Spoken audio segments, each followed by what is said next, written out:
What's up, everybody? This is 2003 JL, and this is not a random rant. This is the start of a new series of videos I'm going to try to do. It's called my 2003 JL's action movie reviews. Yeah, I'm going to do a review show too. But without further ado, I'm going to just jump into an action film that was released in the mid to late 1970s in Hong Kong, and it's starring one Jackie Chan, and I'm going to talk about Drunken Master. Not Legend of the Drunken Master. Not that piece of shit. Not that redub piece of shit. But the original Drunken Master. Now, Jackie was, he was a young guy. Now, this wasn't his first major big hit. It immediately follows a big hit he had previously, like during the same year, called Snake in the Eagle's Shadow. And it stars some of the same principal actors as in the previous film.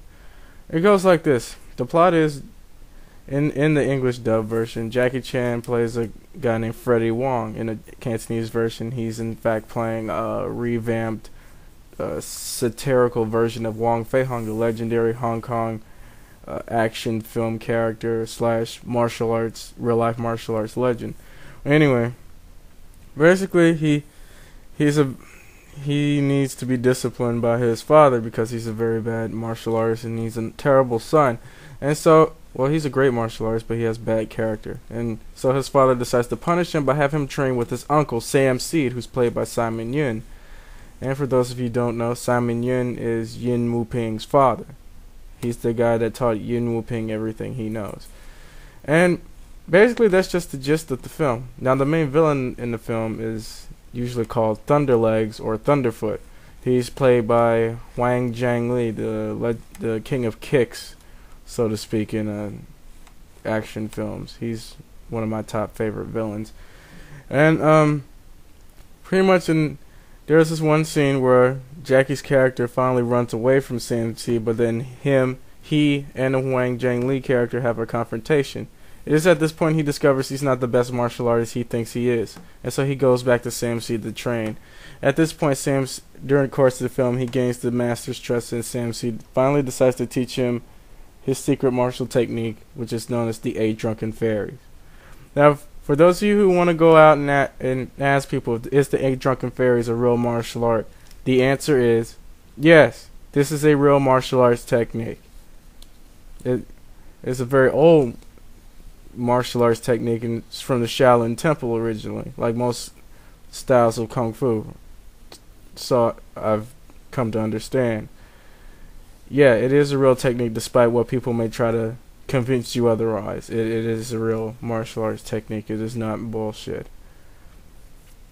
And pretty much that's the gist of the movie without giving away too much of the plot. Basically, the action is spectacular. This is really Jackie at his finest, mostly because this is the second time he had teamed with Yin Wu-ping, and basically is for most modern Jackie Chan fans who are used to seeing his modern day action films, this may feel like a step back, but actually it's a step up, because this is when pretty much the emphasis wasn't so much on the stunts. It was, basically on the technique. At this point, this is before he decided to do big stunts. This is when he was mostly relying on his pure physical skill and his skill as a martial artist, being trained in the Peking Opera School for 10 straight years. And pretty much you see every move that Jackie does, that's him doing it. It's a great blend of slapstick comedy and serious martial arts action. It's Jackie at his finest. If you watch this movie, you basically see why. You'll see how Lei Wulong, the character from Tekken, was based after. Everything Lei Wulong does, it was based on everything Jackie did in Drunken Master. So pretty much that's just the gist of it. And the best part of the scene, I think, is the montage. It's not so much as a montage, rather than it's a scene like in most great kung fu films. There's a scene when a student learns a particular style, and then they take 5 minutes out of the film to show the student actually performing the entire basic form in its entirety to a set piece of music.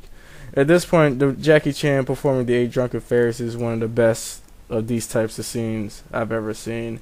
It's purely enjoyable, and it's almost like iconic to some degree.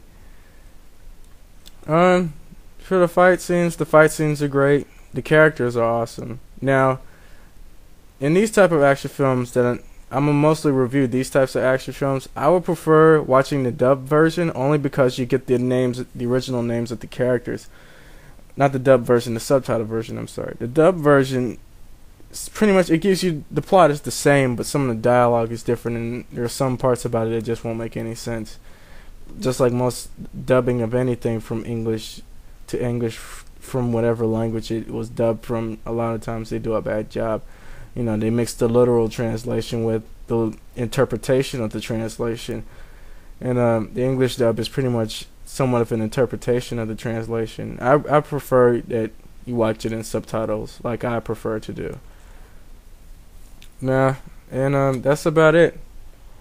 The next one I'm gonna do is either I'm gonna do a review of Drunken Master 2, or I'm gonna do one of my favorite Jet Li films, Once Upon a Time in China. Well, till next time, peace.